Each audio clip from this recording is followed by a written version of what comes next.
Welcome to the Small Giants Fishbowl.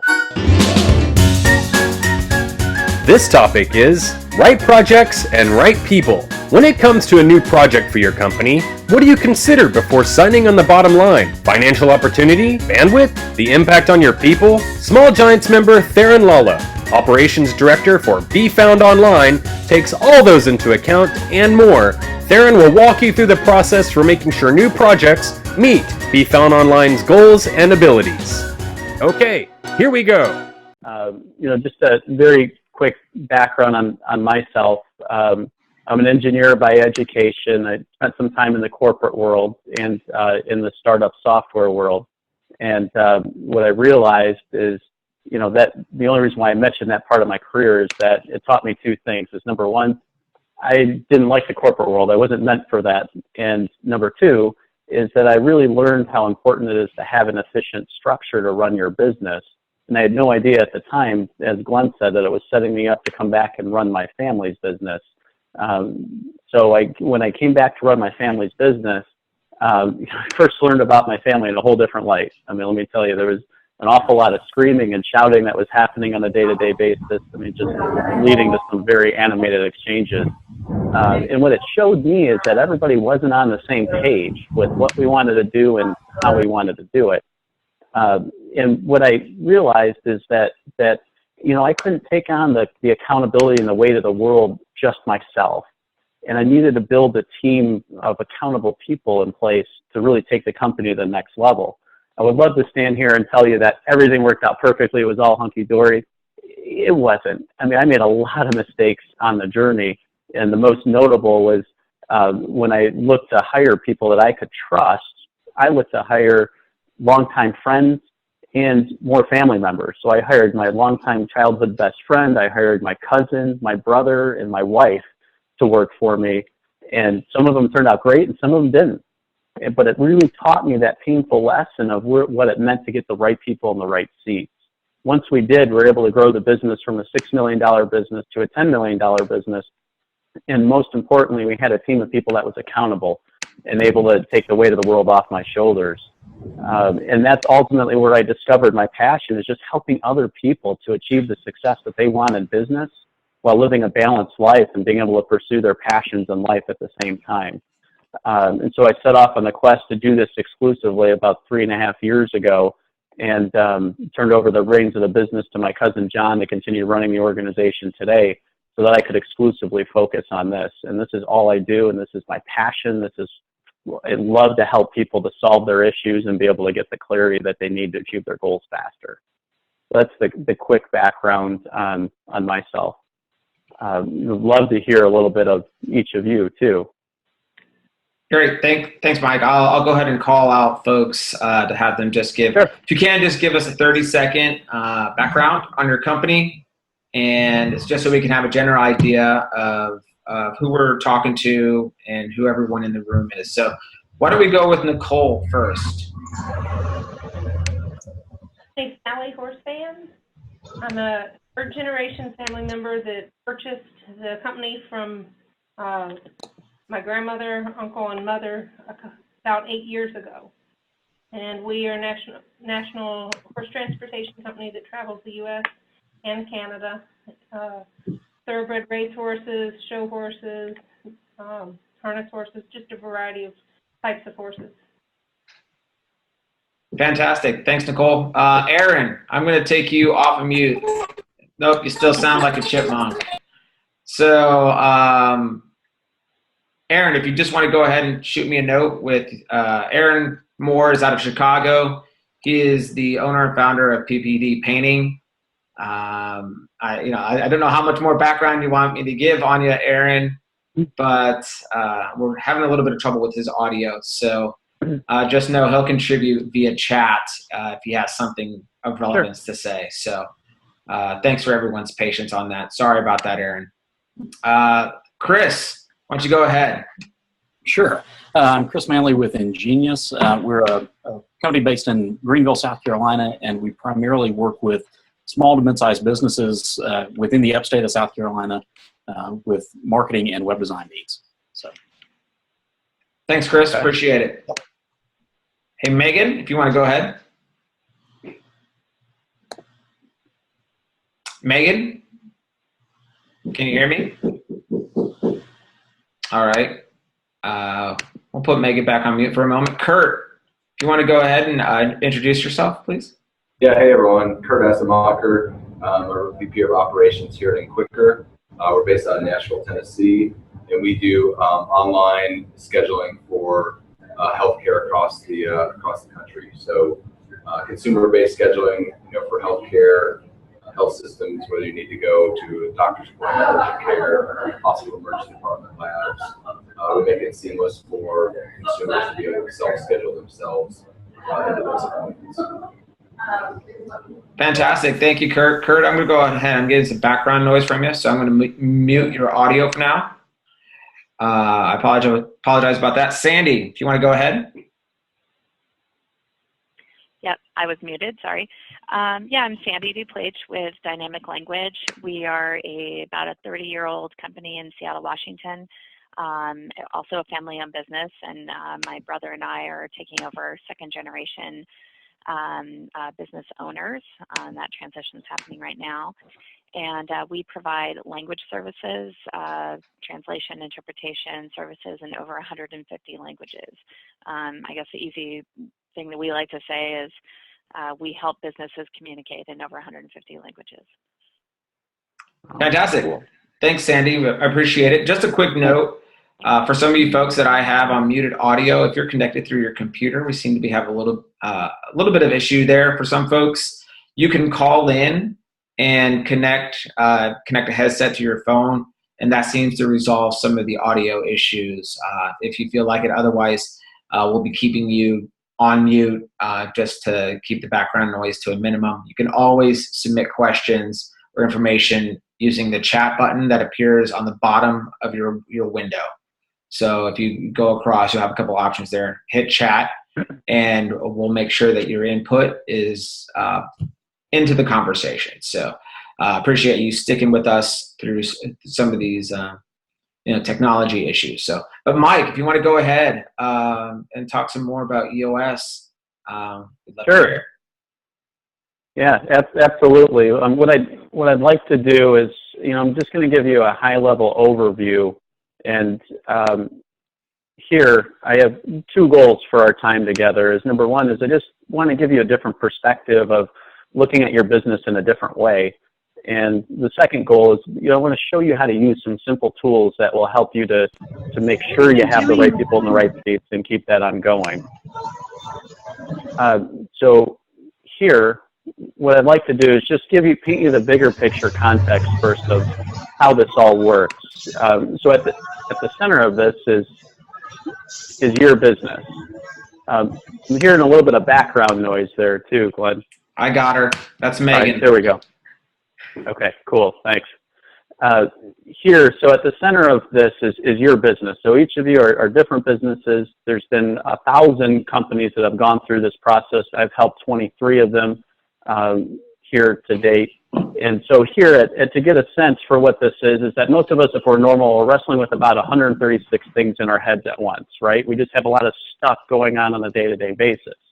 Now, the realization is that if we focus and strengthen 6 key areas of our business, all that stuff just has a way of falling into place because we're going to the root cause of all our symptomatic issues.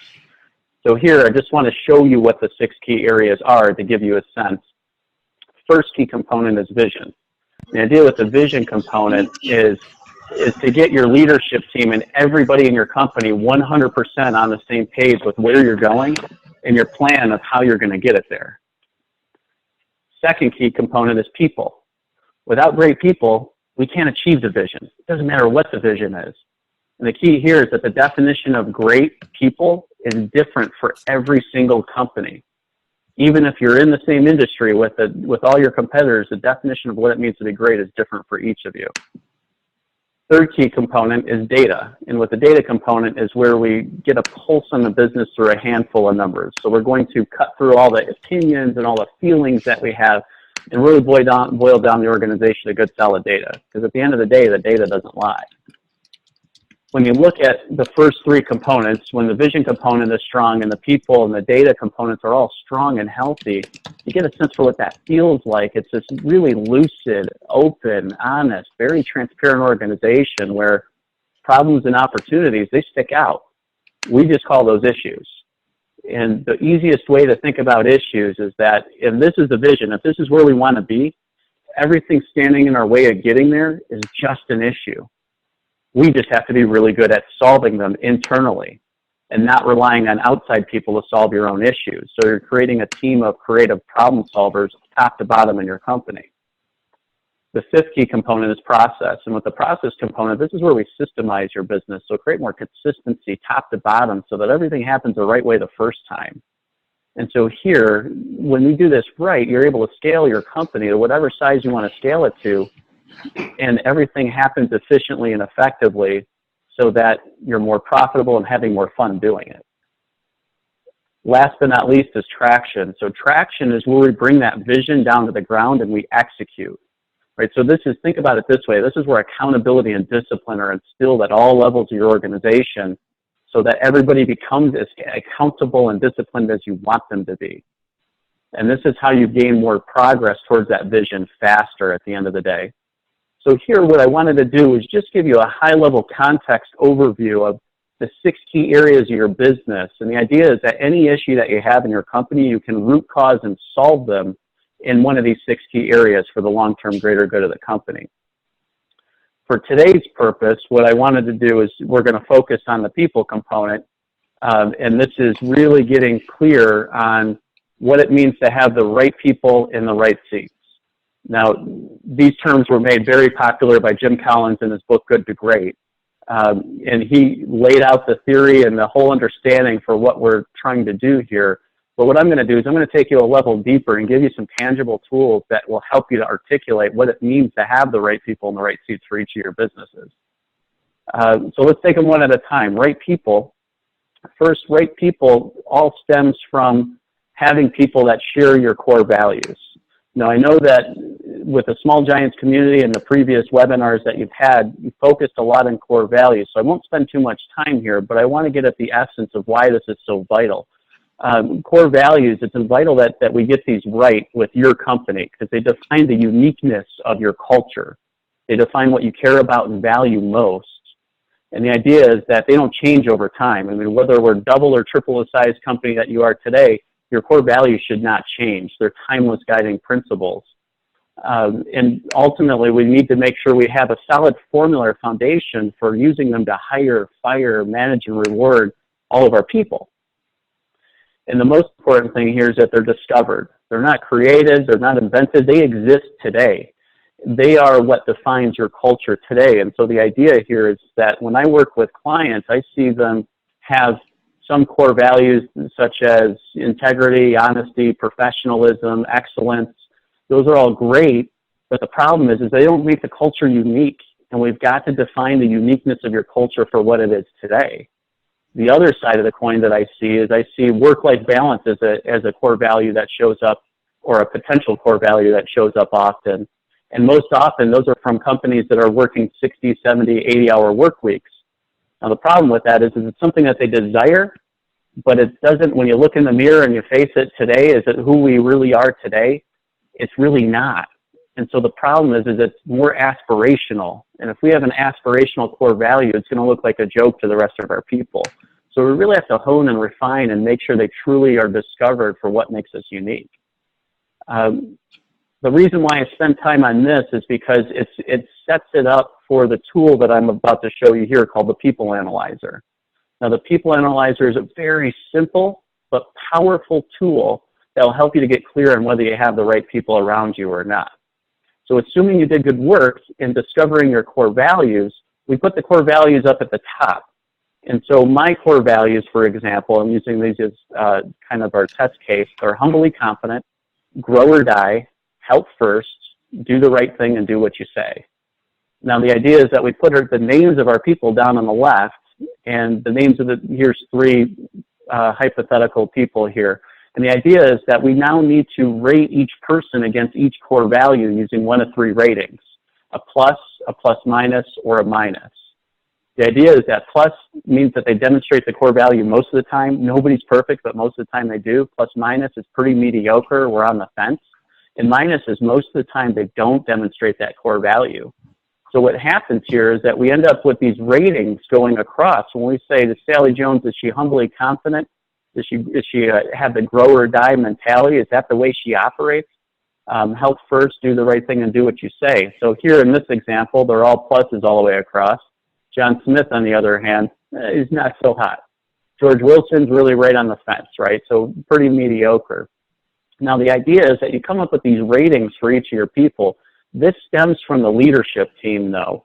And so what I have to explain to you is that when I work with a leadership team of 3 to 7 people in an organization, I'm having them do a real-time performance review on each other, on the core values once we discover them. And we're doing 2 things. One is we want to make sure they're truly core. And number 2, we got to make sure that everybody in the leadership team naturally demonstrates these core values. And here's what happens at the end of the day is that we've got to set a bar. So you see at the bottom of the sheet is the bar is the minimum acceptable standard to be the right person for our organization. Here with 5 core values, my recommended bar for most companies that have 5 core values is to have 3 pluses and 2 plus minuses. It's any combination of that rating or above is the right person. Anybody that has a minus or more than 2 plus minuses is not the right person for the organization. And what this helps you to do as a leader, this helps you to pinpoint often that gray feeling that something's not quite right with that person. And it helps you to be a better mentor and coach for your people to help them to give them the opportunity to rise up. This is what I mean by the people analyzer in terms of what it means to be the right person. I'm going to shift gears here for a minute and go to the right seats. Now, right seats is a little bit different. Right seats has to do with skill set. You know, are they rock stars at what they do? The tool that I use for this is the accountability chart. Now, the accountability chart is like a supercharged organizational chart. Think of it that way. It's made up of 3 basic functions, and all 3 major functions have to be strong for the company to be great. We have a sales and marketing function, an operations function, and a finance function in our leadership team, and all 3 have to be strong and healthy. Now, in addition to that, there's an additional role that we refer to in our when working with businesses that we call the integrator. Now, the integrator is the one that harmoniously integrates this leadership team level, right? So they're the glue that holds everything together. They're running the day-to-day business. This is the basic accountability chart. And I've got to tell you, if you remember one thing out of this time together today, remember this, is that we designed structure first, people second. So we've got to design what is the right structure for your business. Rule of thumb, 6 to 12 months into the future. What's the ideal structure for your business in the next 6 to 12 months? And I'll show you how we put names into the seats later. The idea is you don't want to design what you have today. It's what you need in the next 6 to 12 months. So what happens is sometimes sales and marketing split into 2 different seats. Operations might split into a couple of seats on a leadership team. Finance might split into HR or IT. The idea that all of my clients have 3 to 7 major functions on that level of the leadership team. Once you're clear there, the other customization that happens with this is that half the time I see companies like this with an integrator running the day-to-day business, and the other half the time, 50% of the time, I see an additional role in the company called the visionary. The visionary is very, very different than the integrator. The visionary is the one that's usually very creative, that has a pulse on the culture of the company, that kind of has the sixth sense, that usually has a vision into the industry trends and the bigger picture.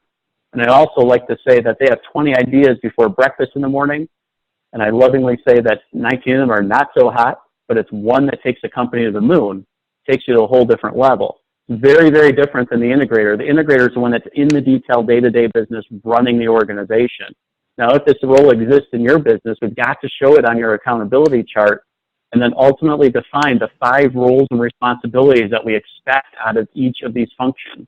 This is the essence of clear expectations and accountability, making sure we know exactly who is accountable for what. Now here, taking this one step further, what we have to do is we have to ultimately put names into the seats, right? So we have all these seats in the organization. And we have 5 roles and responsibilities defined. Now we put names into the seat. So I'll use Glenn as an example here.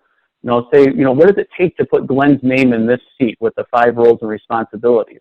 Well, to answer that question, we use this tool called GWC. GWC stands for get it, want it, and the capacity to do it. So we ask the question among the leadership team, we say, well, now to put Glenn's name in that seat, does he get it? Does he fundamentally understand what it takes to do the job? Yes or no? Not everybody does. Does he want it? Does he genuinely want it? We're not going to overpay him to want it. We're not going to drag him through the mud to want it. He genuinely wants to do the job. Yes or no? And does he have the capacity to do it? The mental capacity, emotional, spiritual, and time capacity to do the job? Not everybody does. It's either a yes or a no. When I work with a team and a leadership team, we're evaluating each other in real time in front of each other, like a real-time performance review, because we've got to smoke out the issues of whether anybody has any concerns of that person's name being in the seat. The tool ends up being brought together here in the People Analyzer, big picture. We add 3 columns off to the right, get it, want it, and capacity to do it. The bar for this, the minimum acceptable standard for this, are 3 non-negotiable yeses to be in the right seat. Because at the end of the day, 99.9% of the time, a no is a deal killer in one of these 3.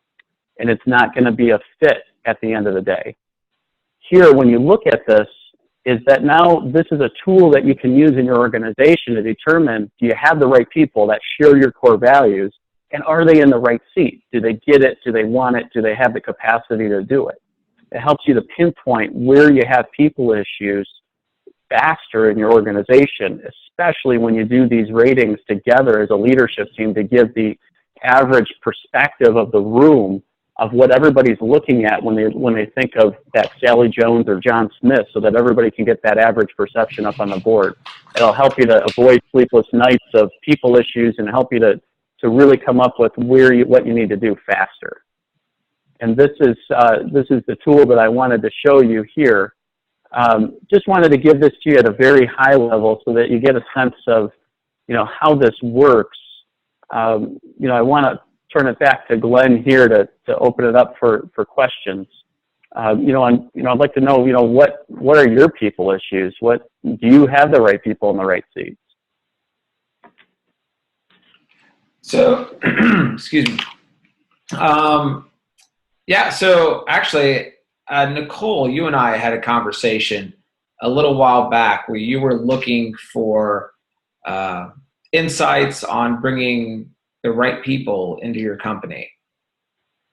And I was just kind of referencing back to that. I think that's something here where to ask Mike, how is this process, how is this system communicated when it works inside your company, but when you're going out to bring people in, how is that actually communicated when you're looking to hire somebody and it's presented, this is something that our company does?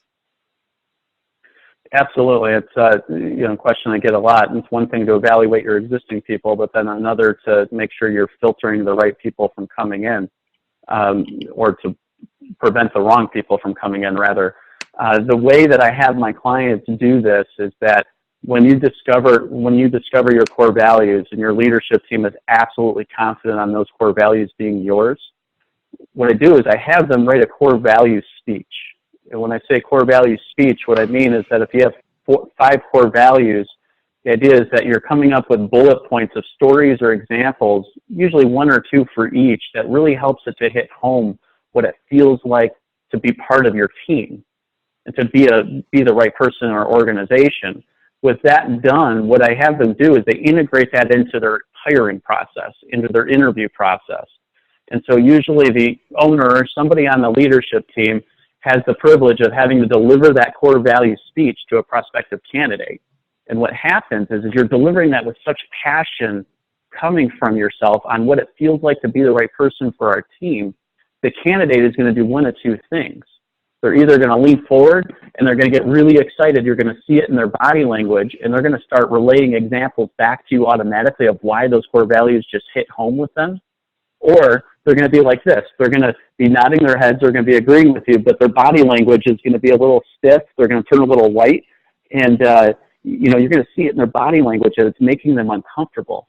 Now, I don't have a crystal ball, but it's going to get you a better hit ratio, a 90% better hit ratio in terms of really filtering out the wrong people, and more importantly, ensuring that when you have a winner, you really make sure that they're a culture fit for your company.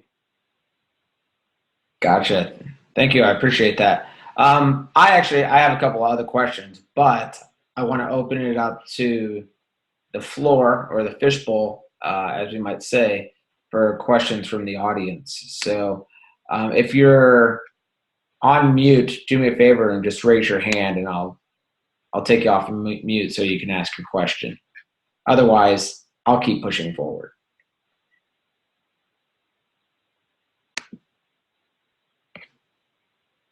Well, then I'll take that right now as a chance for me to keep on asking questions. When you're putting together the people analyzer, and you have these companies that have a room full of leaders, they have 4 leaders, and they've sat down and they have their core values identified, or what they think are their core values.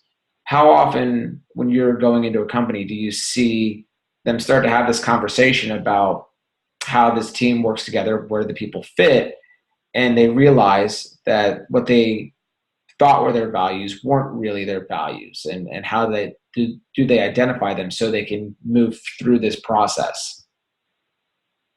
Yeah, so it's a great question. I mean, it happens often that, companies I work with already have, about half the time they already have values articulated.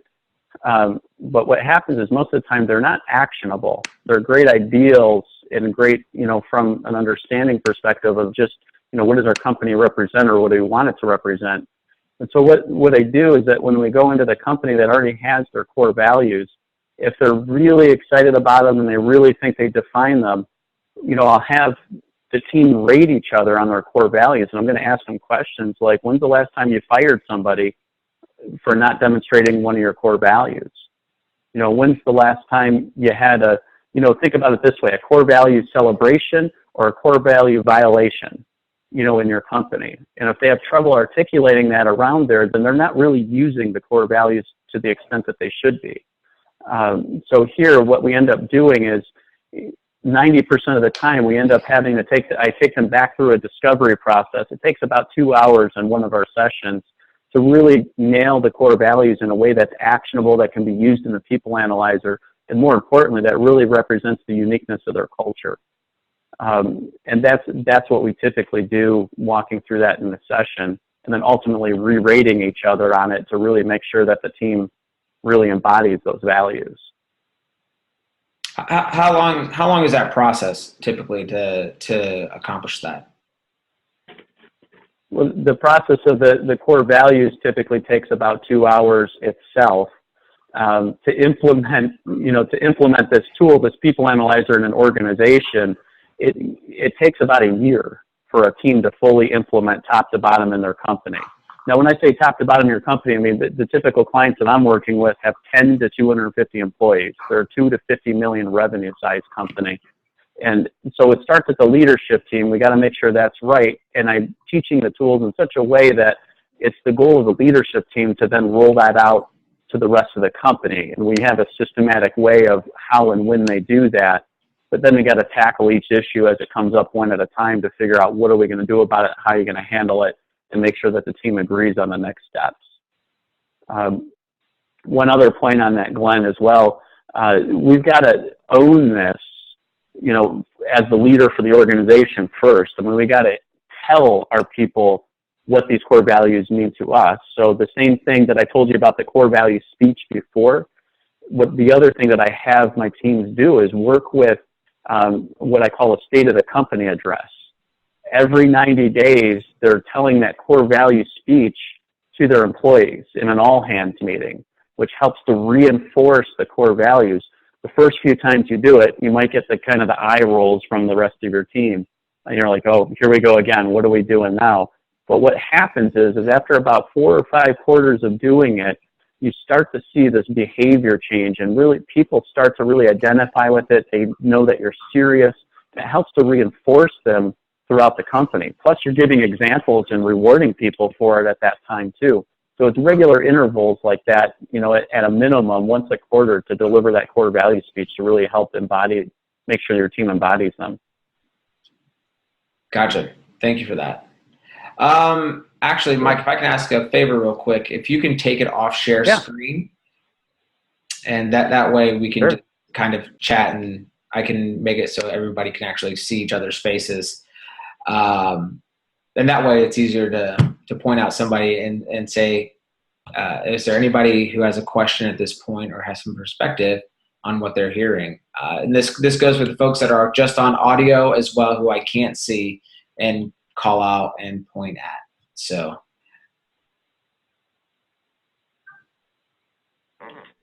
If you have a company that's sort of fragmented as far as different locations, and it's very difficult to get a group together or the whole group to do a state of the company type thing, what do you suggest? That's a great question. I have several clients that have remote locations. What happens is that each team ultimately decides what's the best way for them to communicate it once a quarter. So some companies, because they have remote locations, will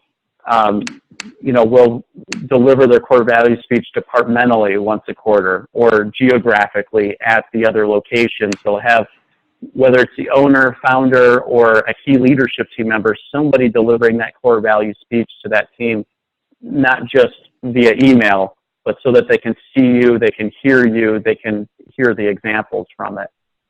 So it gets customized that way, but at least once a quarter, everybody needs to hear it in the company. What do you look for to be included in such? In the core value speech? Yes. Sure. The core value speech, so it should be less than 5 minutes in length. So I'm talking about something short and sweet. And the idea is that if we have, 4 core values, you have 4 bullet points. You create an outline on a sheet of paper full of bullet points. And if you can give a story of something that somebody did to demonstrate that core value in the last 90 days, that helps it to hit home faster. The other thing, an analogy, an example, sometimes even an anti-value even helps it to hit home faster. So what I mean by anti-value is describe your core value in its opposite. Now you have to trend on, thin water here on your HR lines, but if you talk about something that somebody did that's no longer here, that is the exact opposite of your core values, sometimes, everybody's mind connects to the negative more than the positive sometimes, and it helps to reinforce what you really mean to be part of this team. And so if you do that for each one or 2 examples at most, don't go more than that, otherwise it'll make it way too long. Go ahead. Mike, can you give us kind of a real case study example of some changes that were affected, or percentage of people that ended up getting moved in an organization with these types of companies from something that you implemented, that you worked with? Not naming names. Yep. Right.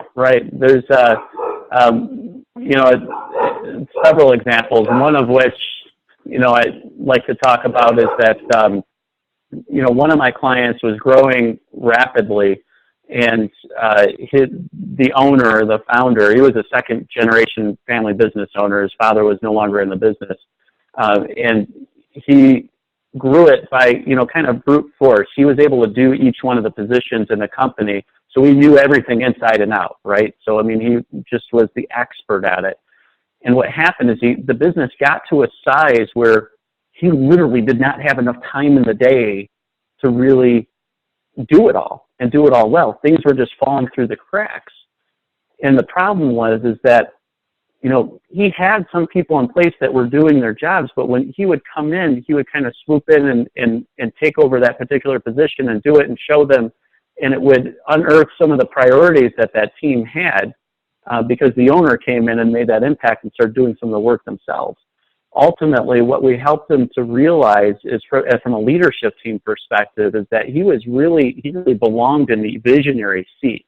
He added value in such tremendous ways from a bigger picture for the company that he was doing more harm than good by coming in and doing the jobs in the service department and operations department of his company when he really needed to stay at that high level. It was a tough realization process, but ultimately he realized that he had to let go. Using the tool of the accountability chart, he realized that he had to let go and entrust his team to be accountable for those functions. And it gave him a better pulse on the business when he was able to let go of that, but then have regular check-in points, which ultimately freed up his time and created a more accountable team to really drive results. So as a result, he's not diving into the details of all the other areas of the company as much. We're getting better and better as it is going forward, but the team is way more energized and way more engaged now about driving the business forward. That's one example. Would you like me to keep going? I can give you several. Sorry, did somebody say something? Cut out. Oh, Glenn, you're on mute. My apologies. I'm working from my home office today, and my puppy had decided that he was going to interject. So I think, Nicole, actually, you were going to say something there. No, I'm good. No? Okay. Sorry, somebody's audio popped up. And so just want to make sure I give you guys a chance to answer. I'll say this. I'm not a business owner. So I'd really like to look to the participants on this call for what they're seeing inside of their businesses that's relating to this topic. Again, I can continue to ask questions as I do have some insights and this connection to y'all, but y'all are in it, day in, day out, and you're really looking for it. So Chris, go for it. Yeah, the question that I have is, we're a 6.5-year-old company, and if we start, looking at this and implementing this and going through employee by employee, and we start to find that there's some that we're really questioning, not necessarily which seat they're in, but are they the right people? How do you approach that with an existing company that's kind of starting this new? Sure. Well, number one, that happens all the time when we always go through and find that there's people that aren't a core value fit, or there's questions around certain people. The way that we approach that is, number one, as leaders, we have to own it and make sure we're communicating our core values first. So don't take this and rate everybody and go back and fire them all. That's not what I'm saying here. The idea is that we have to communicate our core values first. We have to take ownership over that, number one. Number two is, once we start communicating those core values, when we realize that, certain select people start to pop out as, maybe not being quite a right fit, what I recommend for my clients to use is what I call the 3-strike rule. The 3-strike rule works like this real quickly. What they do is they have a sit down with them one-on-one, and they go through their people analyzer rating with them, and anywhere that they rated below a plus, they give them 3 specific examples of why they were rated below a plus. Because we got to put it on them. We got to give them every opportunity to understand what it means to be the right person here. Give them the opportunity to rise up. That's strike one. Strike two is 30 days later, typically, they have a second sit-down meeting with them, re-rate them in the people analyzer, and then give them 3 specific examples for either the areas that they improved or didn't improve from the last time that you sat down with them. And you're having that real honest dialogue with them and saying that, I need you to rise up. I need you to demonstrate these core values naturally now that you know what they are. And third strike is 30 days after that, typically. So if we have a third strike meeting and things still did not change, that's termination at that point. I mean, at that point, you've given them everything you possibly can and show them, and they're just not changing, or it's not sticking. So it helps, 50% of the time, my experience is that people rise up. Once they know what the rules are and you crystallize them in that way, they rise up and they'll embody the core values. The other 50% of the time, they're going to make it clear for you that really they're not a right fit, and you'll know what to do. It doesn't make it feel better, but it's you'll have clarity. No. Does that help, Chris? Absolutely. Do you have a situation that you're thinking of with that, with your company? Potentially, we're kind of trying to refine our core values right now, and it could potentially be something that comes up. Got it. Make sure it stems from you and the leadership team, though, for sure. Those core values got to resonate there first before worrying about everybody else. But odds are, if you have a gut feel that somebody's not quite right, this will help you to confirm it quicker as a leadership team, so that you're all getting each other's perspectives and pinpointing why. Yeah.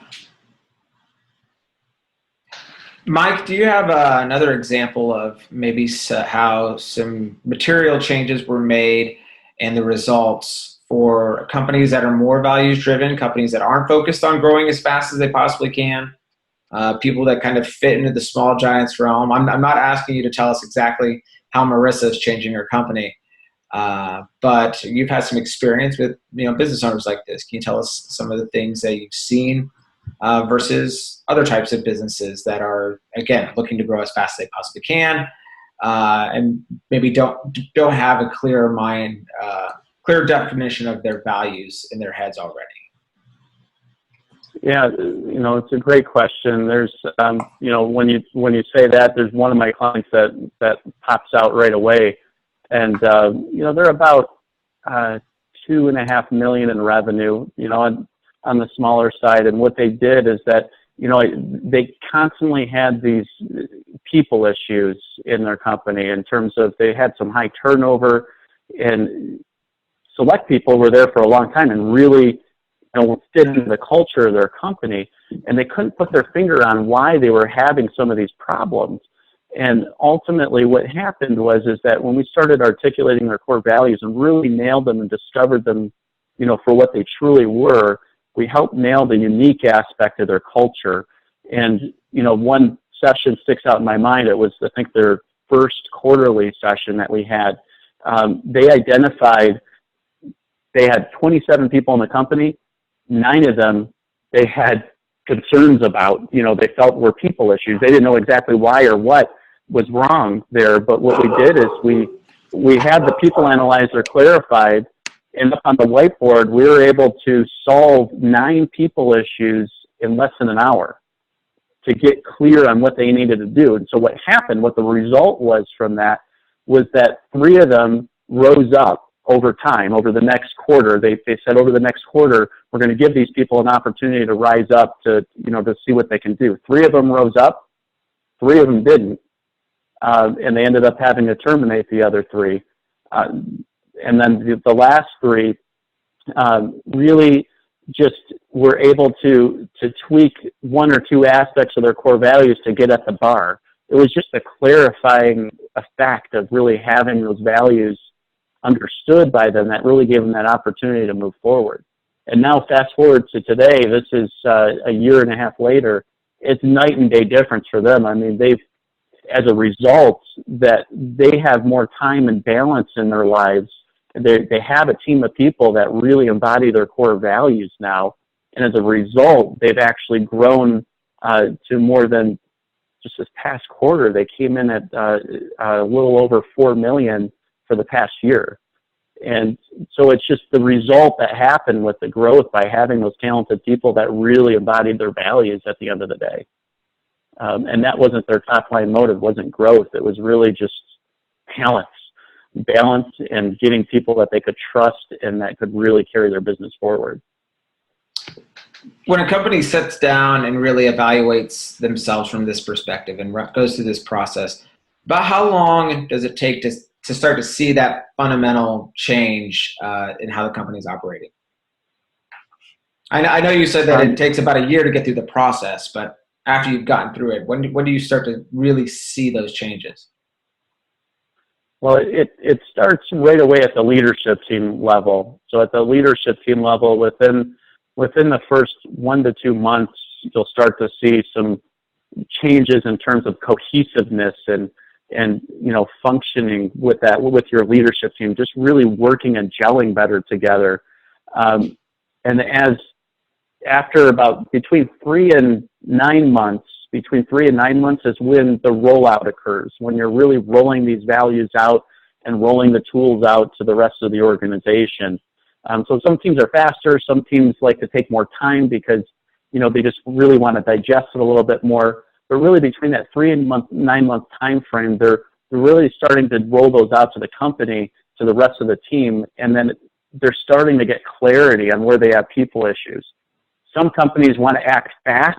I've had a couple of teams that have solved all their people issues, all pretty close to all, within the first 6 months. I've had others that have taken longer than a couple of years to really start getting at some of those, just because they're very non-confrontational kind of people, and it's taken them longer to do it because they didn't want to hurt feelings. And so at the end of the day, there's some hard things that need to happen, and I don't want to paint a rosy picture here. This is not easy, but it is simple from the standpoint of getting the understanding of what needs to be done. The team then needs to take the appropriate action accordingly beyond there. Gotcha. Thank you for that. We have time for one more question. If any of you actual entrepreneurs want to take it, I'd be happy to extend it to you. Hey, this is Kurt. I appreciate the session today. I'm curious to know, our company's been around since 2006. We've grown a lot of employees. We have about 35 employees, but 3 years ago we had 5, so we've grown quite a bit. And we've put a lot of these structures in place, core values, those sort of things, accountability measures. And I'm wondering, the question I have is, when do you know when it's time to sort of change up the systems that you're using? Just because I feel that we're at a point within our company that we need, the system that you're talking about seems like a good one, but is there a point in time when a company reaches certain levels where it's time to relook at the systems, sort of the structures that are used out there? Does that make sense? Yeah. So when's the right time to use the system, or a system? EOS is one of many. There's other systems out there, and the idea is that when's the right time? I mean, the right time is if you can implement this from day one, that's the way to go. You create the common language in your company. 99.9% of companies don't, right? So when's the right time? The right time is if you're starting to feel frustration of, you're not getting everything you want out of your people, if you feel that people just aren't fully on the same page in your company, if you feel stuck, I mean, you've gone through a huge growth mode. I mean, if you've really gone from 5 to 35 employees, that's a whole lot of change.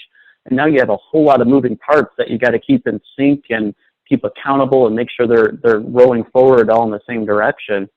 At some point you're gonna get stuck, and you're gonna have trouble breaking through to the next revenue mark just because you've hit the ceiling. You have to be able to break through. Any one of those feelings, is a great indication that you really need a system. You need an operating system just to really help the team work through their issues systematically and help them to kind of get ahead of the curve, so we're not reacting and having a firefighting type of culture. It helps you to get proactive and really helps you to move things forward intentionally. Cool, thank you. So those are some of the feelings that I typically see, or if you have trouble going on vacation, or if you have trouble disconnecting when you're at home with your family at the end of the day, if you still feel like you have to be plugged in and your mind's still at work and you're at home and all that stuff is still swirling around in your mind, that's a great indication that you don't have, you don't have a system in place, and you really need a system so that all that stuff can come out of your head and that other people have it and you're not worried about it. So if you want to get to that place, I'd highly encourage you to look at getting a system. I mean, whether it's EOS or something else, you need the peace of mind. I mean, life's too short to let that go on, because it's only going to get busier if you do let it go on. Cool. Thanks. No problem, Kurt. Okay, well that's it for this one. Check out more Fishbowls exclusively for the Small Giants community at smallgiants.org.